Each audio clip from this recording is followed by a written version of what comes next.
राधे राधे जी। सकट चौथ की आप सबको बहुत सारी शुभकामनाएं। जय श्री गणेश देवा की जय। चौथ माता की लिखकर अवश्य कमेंट करें। इस वीडियो को लाइक करना ना भूलें। यदि आपने हमारे चैनल को सब्सक्राइब नहीं किया है तो अभी सब्सक्राइब कर दें। भक्तों, वैशाख मास के कृष्ण पक्ष की चतुर्थी तिथि यानी वैशाख संकष्टी चतुर्थी 30 अप्रैल दिन शुक्रवार को है। आइए जानिए संकष्टी चतुर्थी तिथि मुहूर्त। वैशाख मास के कृष्ण पक्ष की चतुर्थी तिथि का प्रारंभ 19 अप्रैल दिन गुरुवार को रात 10:09 पर हो रहा है और इसका समापन 30 अप्रैल के दिन शुक्रवार को शाम के 7:09 पर होगा। संकष्टी पूजा के लिए दोपहर का मुहूर्त देखा जाता है। ऐसे में दोपहर का मुहूर्त 30 अप्रैल को प्राप्त हो रहा है, अतः संकष्टी चतुर्थी का व्रत 30 अप्रैल को ही रखा जाएगा। संकष्टी चतुर्थी को चंद्र दर्शन का मुहूर्त। संकष्टी चतुर्थी का व्रत रखने वाले भक्तों को इस दिन चंद्रमा का दर्शन कर अर्घ्य देना चाहिए। इस दिन चंद्रमा का दर्शन देर रात में होता है। इस बार संकष्टी चतुर्थी पर चंद्र दर्शन रात 10:48 पर होगा। संकष्टी चतुर्थी पूजा विधि। भक्तों, साल में 4 बड़ी चौथ होते हैं। उन 4 बड़े चौथ में वैशाख मास की सकट चौथ एक है और यह साल का प्रथम चौथ भी है। जैसे कि हिंदू कैलेंडर के अनुसार साल की आखिरी बड़ी चौथ तिल चौथ होती है, तो साल की प्रथम चौथ वैशाख मास की सकट चौथ होती है। इस चौथ में श्री गणेश जी को चूरमे के लड्डू का या चूरमे का भोग लगाया जाता है। श्री गणेश जी के समक्ष दीपक प्रज्वलित कर धूप जलावे, लाल रंग के फूल अर्पित करे, चूरमे का भोग लगावे और 21 दूर्वा चढ़ाएं। सकट चौथ की कथा का पाठ या श्रवण करें। इसके बाद श्री गणेश जी की आरती करें और सब में प्रसाद बांटकर स्वयं ग्रहण करें।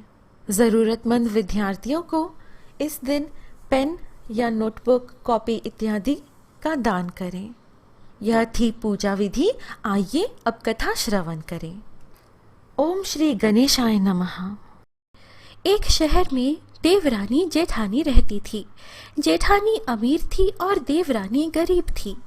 देवरानी गणेश जी की भक्त थी। देवरानी का पति जंगल से लकड़ी काटकर बेचता था और अक्सर बीमार रहता था। देवरानी जेठानी के घर का सारा काम करती और बदले में जेठानी बचा हुआ खाना, पुराने कपड़े आदि उसको दे देती थी। इसी से देवरानी का परिवार चल रहा था। वैशाख महीने में देवरानी ने चौथ का व्रत किया, चूरमे का भोग लगाया, पूजा करके चौथ की कथा सुनी और चूरमा छीके में रख दिया और सोचा कि चांद उगने पर पहले चूरमा और उसके बाद ही कुछ खाऊंगी। कथा सुनकर वह जेठानी के यहाँ चली गई। खाना बनाकर जेठानी के बच्चों से खाना खाने को कहा तो बच्चे बोले, माँ ने व्रत किया है और माँ भूखी है। जब माँ खाना खाएगी हम भी तभी खाएंगे। जेठ जी को खाना खाने को कहा तो जेठ जी बोले, मैं अकेला नहीं खाऊंगा। जब चांद निकलेगा तब सब खाएंगे, तभी मैं भी खाऊंगा। जेठानी ने उसे कहा कि आज तो किसी ने भी अभी तक खाना नहीं खाया, तुम्हें कैसे दे दूं? तब सुबह सवेरे ही बचा हुआ खाना ले जाना। देवरानी के घर पर पति, बच्चे सब आस लगाए बैठे थे कि आज तो त्योहार है, इसलिए कुछ पकवान आदि खाने को मिलेगा। परंतु जब बच्चों को पता चला कि आज तो रोटी भी नहीं मिलेगी तो बच्चे रोने लगे। उसके पति को भी बहुत गुस्सा आया। कहने लगा, दिन भर काम करके भी 2 रोटी नहीं ला सकती तो काम क्यों करती हो? वह बेचारी गणेश जी को याद करती हुई रोते रोते पानी पीकर सो गई। उस दिन गणेश जी देवरानी के सपने में आए और कहने लगे, सो रही है या जाग रही है? वह बोली, कुछ सो रही हूँ, कुछ जाग रही हूँ। गणेश जी बोले, भूख लगी है, कुछ खाने को दे। देवरानी बोली, क्या दूँ? मेरे घर में तो अन्न का एक दाना भी नहीं है। जेठानी बचा खुचा खाना देती थी, आज वो भी नहीं मिला। पूजा का बचा हुआ चूरमा छींके में पड़ा है, वही खा लो। चूरमा खाने के बाद गणेश जी बोले, निमटाई लगी है, कहाँ निमटे? वो बोली, ये पड़ा घर, जहाँ इच्छा हो वहाँ निमट लो। फिर गणेश जी बोले, अब कहाँ पोंछूं? अब देवरानी को बहुत गुस्सा आया कि कब से तंग करे जा रहे हैं, सो बोली, मेरे सर पर पोंछो, और कहाँ पोंछोगे?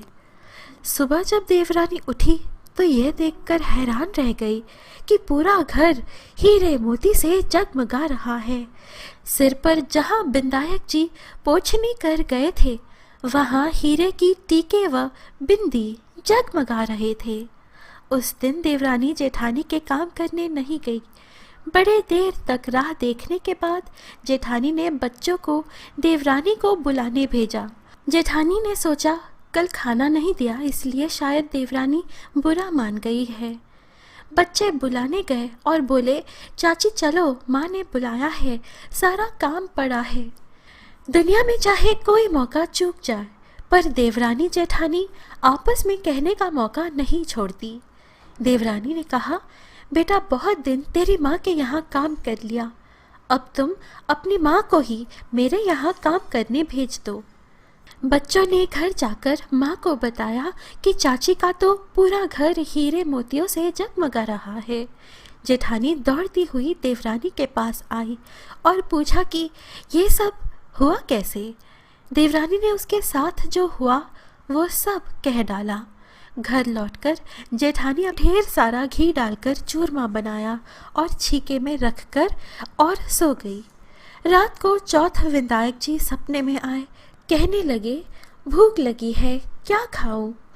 जेठानी ने कहा, हे गणेश जी महाराज, मेरी देवरानी के यहाँ तो आपने सूखा चूटी भर चूरमा खाया था, मैंने तो झरते घी का चूरमा बनाकर आपके लिए छींके में रखा है, फल और मेवे भी रखे हैं, जो चाहे खा लीजिए। गणेश जी बोले, अब निपटे कहाँ? जेठानी बोली, उसके यहाँ तो टूटी फूटी झोपड़ी थी, मेरे यहाँ तो कंचन के महल है, जहाँ चाहो निपटो। फिर गणेश जी ने पूछा, अब पोंछूं कहाँ? जेठानी बोली, मेरे ललाट पर बड़ी सी बिंदी लगाकर पोंछ लो। धन की भूखी जेठानी सुबह बहुत जल्दी उठ गई। सोचा घर हीरे जवाहरात से भर चुका होगा। फिर देखा तो पूरे घर में गंदगी फैली हुई थी, तेज बदबू आ रही थी। उसके सिर पर भी बहुत सी गंदगी लगी हुई थी। उसने कहा, हे गणेश जी महाराज, ये आपने क्या किया? मुझसे रूठे और देवरानी पर टूटे। जेठानी ने घर और की सफाई करने की बहुत ही कोशिश करी, परंतु गंदगी और ज़्यादा फैलती गई। जेठानी के पति को मालूम चला तो वह भी बहुत गुस्सा हुआ और बोला, तेरे पास इतना सब कुछ था, फिर भी तेरा मन नहीं भरा। परेशान होकर चौथ के बिंदायक जी से मदद की विनती करने लगी। बिंदायक जी ने कहा, देवरानी से जलन के कारण तूने जो किया था यह उसी का फल है।